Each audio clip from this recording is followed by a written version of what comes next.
BCom second semester corporate accounting. Question number किसी की book में फोर्थ हो सकता है, किसी की बुक में थर्ड हो सकता है। आप अपनी बुक के अकॉर्डिंग मैच कर लीजिएगा। क्वेश्चन को मैं पढ़ रहा हूं, उस मेरे क्वेश्चन को पढ़ने से आप पहचान लीजिएगा आपकी बुक में वो कौन सा क्वेश्चन है।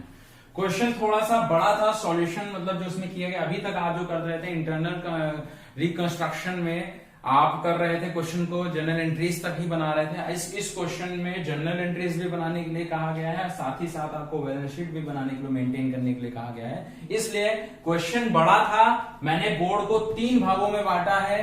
पहले भाग में जनरल एंट्रीज की है मैंने। ये जो पहला बोर्ड को मैंने भागों में बांटा है, ये जनरल एंट्रीज वाला पार्ट है, ये फर्स्ट पार्ट है बोर्ड का। ये बीच में मैंने बैलेंस शीट का फॉर्मेट बनाया है, ये बोर्ड का सेकंड पार्ट है। एक ही क्वेश्चन को एक ही बार में समझाने के लिए मैंने बोर्ड को 3 भागों में बांटा है, फर्स्ट पार्ट, सेकंड पार्ट, और ये बैलेंस शीट का नोट्स टू अकाउंट है, ये बोर्ड का थर्ड भाग है। मैंने बोर्ड को 3 भागों में बांटा है, first, second balance sheet and third, ये जो बीच का ये जो मैंने बांटा है, फर्स्ट भाग, सेकंड पार्ट एंड थर्ड भाग। 3 भागों में बांट के पूरे क्वेश्चन को कंप्लीट करने को समझाने की कोशिश की कि एक ही बार में पूरा क्वेश्चन आपको हम समझा सकें।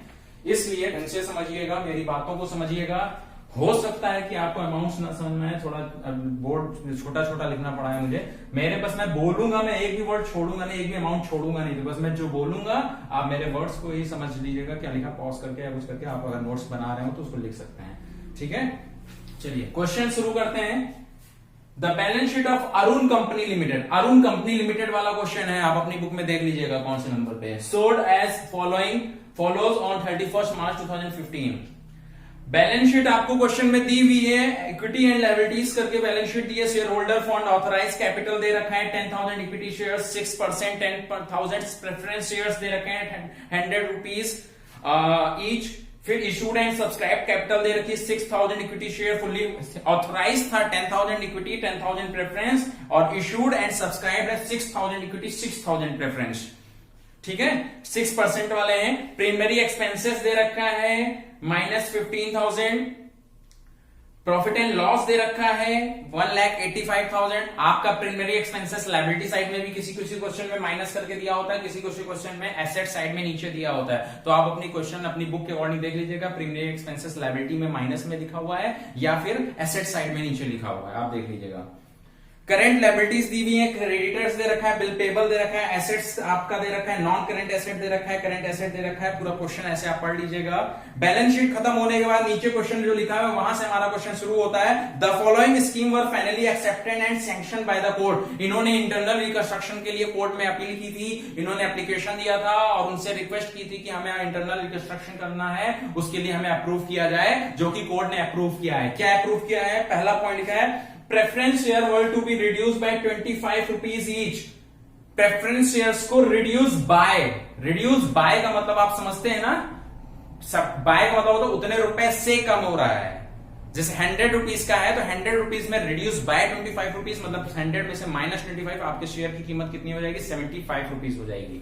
ओके, 25 रुपीज रिड्यूस हो रहा है। फिर लिखा हुआ है the paid up value of the share were reduce to 60 rupees, the face value of the remaining share.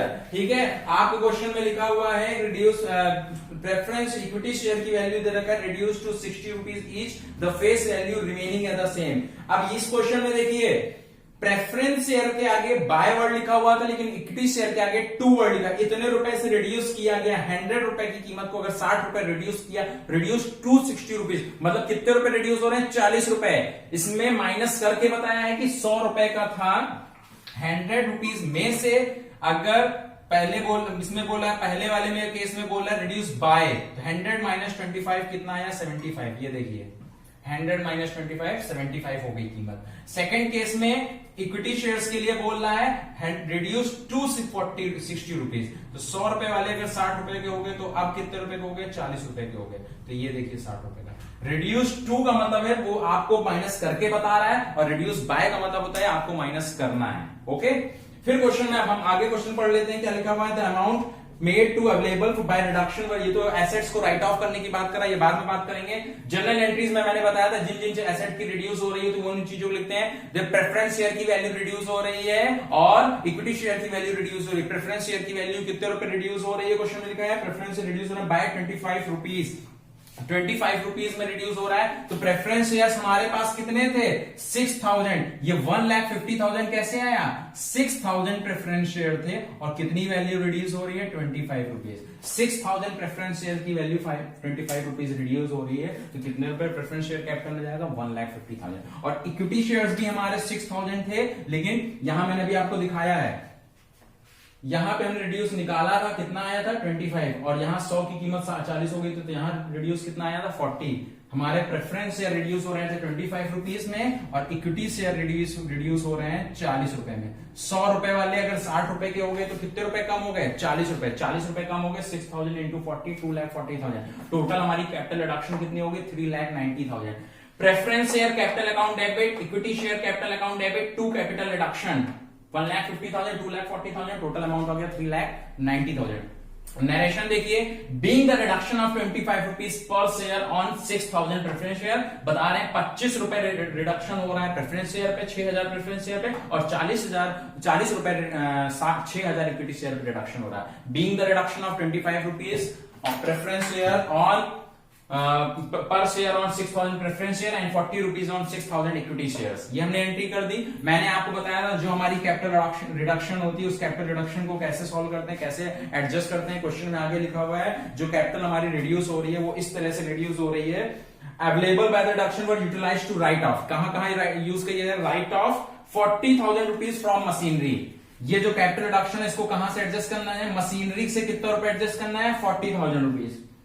आगे क्वेश्चन में लिखा हुआ है 35,000 फ्रॉम स्टॉक, स्टॉक मतलब इन्वेंट्री से कितना रिड्यूस करना है 35,000। फिर लिखा है create a provision of 25,000 rupees against debtors, debtors से कितना लिखना मतलब बैड डेट्स रिजर्व हमारा कितना हो गया 25,000, जो जो क्वेश्चन में कह रहा है बस उतना उतना करना है डेटर्स। आगे क्वेश्चन में नहीं बोल रहा है कुछ make general entries and the about transaction, ये सब चीजें दी हुई हैं। जब भी क्वेश्चन में इतना तो हमने कर दिया, मशीनरी इन्वेंट्री बैड डेट्स ये तो हमारा गिवन था, मैंने पिछले भी क्वेश्चंस आपको कराया उसमें भी बताया था। अगर कभी भी क्वेश्चन के अंदर प्रिलिमिनरी एक्सपेंसेस वर्ड दे रखा होता है या फिर आपको पीएल दे रखा है, निगेटिव बैलेंस दे रखा है तो वो भी राइट ऑफ। पीएल का पॉजिटिव बैलेंस की बात नहीं कर रहा हूं, पीएल का निगेटिव, जैसा कि इस क्वेश्चन में पीएल का निगेटिव बैलेंस दे रखा है 1,85,000 और प्रिलिमिनरी एक्सपेंसेस दे रखा है 15,000, तो वो दोनों भी राइट ऑफ किए जाएंगे। ठीक है, ये आपको अपने आप से पहले से ही रूल पता होना चाहिए। अगर क्वेश्चन में पीएल या फिर प्रिलिमिनरी एक्सपेंसेस दिया हुआ है तो वो कैपिटल रिडक्शन मतलब वो एडजस्ट किया, क्योंकि वो बिजनेस का लॉस शो कर रहे हैं। प्रिलिमिनरी एक्सपेंसेस वो एक्सपेंसेस होते हैं जो बिजनेस में शुरुआत में प्रिलिमिनरी किए थे, discount on issue of shares, discount on issue of debentures, इस तरह के question, advertisement, deferred revenue expenses, तरह की चीजों को ही प्रिलिमिनरी एक्सपेंसेस बोलते हैं। तो machinery inventory bad debts reserve के बारे में तो क्वेश्चन में गिवन था सी पॉइंट, लेकिन प्रिलिमिनरी एक्सपेंसेस और पीएल को भी कैपिटल रिडक्शन में राइट ऑफ करेंगे, हमें पता होना चाहिए। 3,90,000 हमने टोटल किया, जो रिमेनिंग अमाउंट 90,000 अभी भी बच रही थी वो हमारा बैलेंस कहलाएगा, वो हमारा क्या किस नाम से जाएगा, कैपिटल रिजर्व नाम से जाएगा।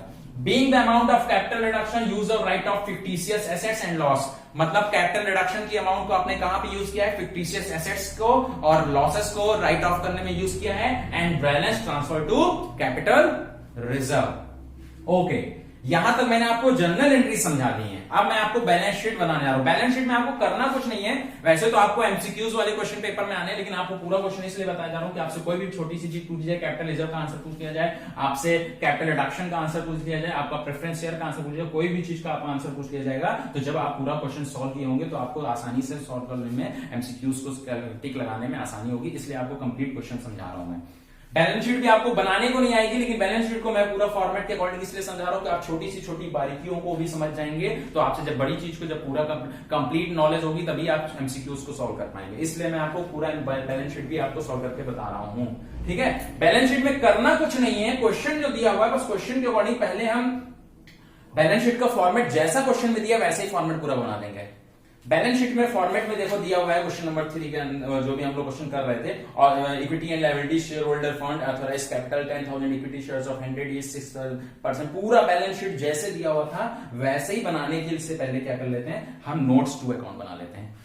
बैलेंस शीट का फॉर्मेट बना देंगे। बैलेंस शीट का फॉर्मेट आपको पता होगा, equity and liability, share holder fund में शेयर कैपिटल लिखा जाता है, शेयर कैपिटल के बाद रिजर्व एंड सरप्लस लिखा जाता है, सारी चीजें आपको पता होगा। Current liabilities, non current liabilities का क्या है, फिर एसेट्स, करंट एसेट्स। आप ये जो मैंने ब्लैक पेन से ये लिखा जाता है, जैसा फॉर्मेट क्वेश्चन में दिया है पूरा फॉर्मेट बना दिया। अंदर ये जो ब्लू वाला है ये बस नहीं लिखना है आपको, बस समझा रहा हूं मैं। पहले नोट्स टू अकाउंट बनाएंगे, उसके बाद यहां पे आएंगे। नोट्स टू अकाउंट की बारी जब आती है, नोट्स टू अकाउंट क्वेश्चन में देखिए दे रखा है ऑथराइज कैपिटल 10,000 शेयर 100 रुपए वाला, 6% 10,000 प्रेफरेंस शेयर 100 रुपए वाला। मैंने आपको थ्योरी पढ़ाई थी तभी बताया था, जब कैपिटल रिडक्शन करनी है तो पहले ऑथराइज कैपिटल को रिड्यूस करोगे तब जाकर के इशूड कैपिटल को रिड्यूस कर पाओगे, ऐसे रिड्यूस नहीं करोगे। तो पहले कैपिटल रिडक्शन को ऑथराइज कैपिटल रिड्यूस करनी की जाती है पहले, ठीक है। तो देखिए authorise share capital, authorise capital में 10,000 इक्विटी शेयर कितनी हो रही थी कीमत, अभी आपको बताया था 100 रुपए वाली 40 रुपए कम होकर के कितने रुपए हो रही थी, 60 रुपए। 100 रुपए वाली 25 रुपए कम होकर के कितनी हो रही थी, 75 रुपए। तो 10,000 इक्विटी शेयर की कीमत कितनी हो गई, 60 रुपए, 6 लाख। ऑथराइज हमारे 10,000 क्वेश्चन के अंदर दिए, 10,000 प्रेफरेंस शेयर 75 रुपए के हिसाब से हमारी कितना हो गया, 7,50,000। इन दोनों को ऐड कर दिया, मेरी टोटल कैपिटल आ रही है 13,50,000, ये हमारी ऑथराइज आ रही है। लेकिन सब्सक्राइब कैपिटल 10,000 वाली इक्विटी शेयर को तुम रिडक्शन करके कितना करो, 6,000 इक्विटी शेयर जो तुम्हारा इशूड दे रखा था 6,000 जो क्वेश्चन था, वो रेट जो था पहला हमारा इतना था, रिड्यूस किया था। तो जब ऑथराइज में चेंज हो गया रेट, तो सेम वही जो क्वेश्चन में 6,000 इक्विटी शेयर 6,000 प्रेफरेंस शेयर दे रखे हैं, तो 60 रुपए और 75 रुपए के हिसाब से हमारी टोटल सब्सक्राइब कैपिटल कितनी होगी, 8,10,000 रुपए। आपने बैलेंस शीट बनाया, शेयर कैपिटल में जो 8,10,000 आया था, ये तो मैंने आपको समझाने के लिए खाली लिखा है, ठीक है, ये आपको सिर्फ समझाने के लिए लिखा है। 8,10,000 रुपीज आपने लिख लिया, ओके। शेयर कैपिटल में 8,10,000 कैसे आया आपको पता चल गया। 6,000 इक्विटी शेयर की जो कीमत थी रिड्यूस होकर 60 रुपए हो गई, 100 रुपए की कीमत 25 रुपए रिड्यूस करके कितनी हो गई, 75 हो गई, 8,10,000 रुपए हो गया। रिजर्व एंड सरप्लस क्वेश्चन में देखिए आपको रिजर्व एंड सरप्लस नहीं दिया हुआ है, लेकिन अभी आप जब जनरल एंट्रीज कर रहे थे तो आपका आंसर में कैपिटल रिजर्व आ रहा था 90,000 रुपए का, तो रिजर्व एंड सरप्लस में कैपिटल रिजर्व नाम से 90,000 रुपए चला जाएगा। करंट लायबिलिटीज, ये जो ट्रेड पेबल दे रखा है, क्रेडिटर्स दे रखा है, बिल्स पेबल दे रखा था, ये जो क्रेडिटर्स बिल पेबल जो कुछ भी आपको क्वेश्चन के अंदर दे रखा था, ट्रेड पेबल हैंडिंग के अंदर लिख दिया, क्योंकि इस पे कोई फर्क नहीं पड़ा। ऐड करके लिख दिया 10 लाख रुपीज। हमारा सिर्फ और सिर्फ इसमें एडजस्टमेंट किस किस पे पड़ी है, शेयर कैपिटल और रिजर्व कैपिटल रिजर्व, दो चीजें चेंज हुई, बाकी वैसे से एज इट इज वही बैलेंस शीट है पूरी। शेयर कैपिटल चेंज की गई है क्योंकि क्वेश्चन में लिखा है, और कैपिटल रिजर्व क्योंकि यहाँ पे बैलेंस कैपिटल रिजर्व का आ रहा था। अगर कैपिटल रिजर्व यहाँ पे आ रहा होता तो लायबिलिटी साइड में लिखते, या तो माइनस करके लिखाते, या तो एसेट साइड में लिखना पड़ता, ठीक है, ओके। फिर उसके बाद हम एसेट साइड में आते हैं। इसमें बिल्डिंग दे रखा था, जिस पे एडजस्टमेंट होगा उसको करके लिखेंगे, मतलब एज इट इज उतार देंगे। बिल्डिंग पे कोई एडजस्टमेंट नहीं थी शायद क्वेश्चन के अंदर, बिल्डिंग क्वेश्चन के अंदर 2,30,000 कोई एडजस्टमेंट नहीं थी, वैसे वैसे लिख दी हमने। मशीनरी हमारी 5 लाख थी, क्वेश्चन के अंदर एडजस्टमेंट थी, राइट ऑफ कर रहे 40,000, 5 लाख में 40,000 राइट ऑफ करके 4,60,000 आपने लिख दिया। फिर क्वेश्चन के अंदर स्टॉक दे रखा है 2,15,000, स्टॉक 2,15,000, राइट ऑफ कितना हो रहा था 35,000 को राइट ऑफ करके 1,80,000 लिख दिया आपने, ठीक है। डेटर्स आपका 1,40,000 दे रखा था, 1,40,000 डेटर्स दे रखा है, 1,40,000 में डेटर्स पे कितना था 25,000। आपको नहीं समझा रहा होगा, मैं बताता हूं क्या है। Tangible asset building as it is, machinery 5 lakh question के अंदर दी है, राइट ऑफ 40,000, जो क्वेश्चन में एडजस्टमेंट दी थी 40,000, उस राइट ऑफ करके 4,60,000। फिर इन्वेंट्री पे 35,000 हो रहा था, तो करंट एसेट में जो क्वेश्चन के अंदर इन्वेंट्री दी है उसमें 35,000 माइनस करके 1,80,000 लिखा गया है। डेटर्स पे 25,000 हो रहा था, क्वेश्चन में ट्रेड रिसीवेबल के अंदर डेटर्स दिया 25,000, 1,40,000 में से 25,000 माइनस करके 1,50,000 लिखा गया है। बिल रिसीवेबल और cash at bank as it is, जैसा क्वेश्चन में था वैसे ही उतार दिया, और क्वेश्चन कुछ था नहीं, दोनों साइड बराबर आ रहा है। ये क्वेश्चन नंबर आपका था, ठीक है। आपकी बुक में 3 होगा या 4 होगा, जो भी होगा देख लीजिए, समझ लीजिए, बस यही आपका क्वेश्चन है।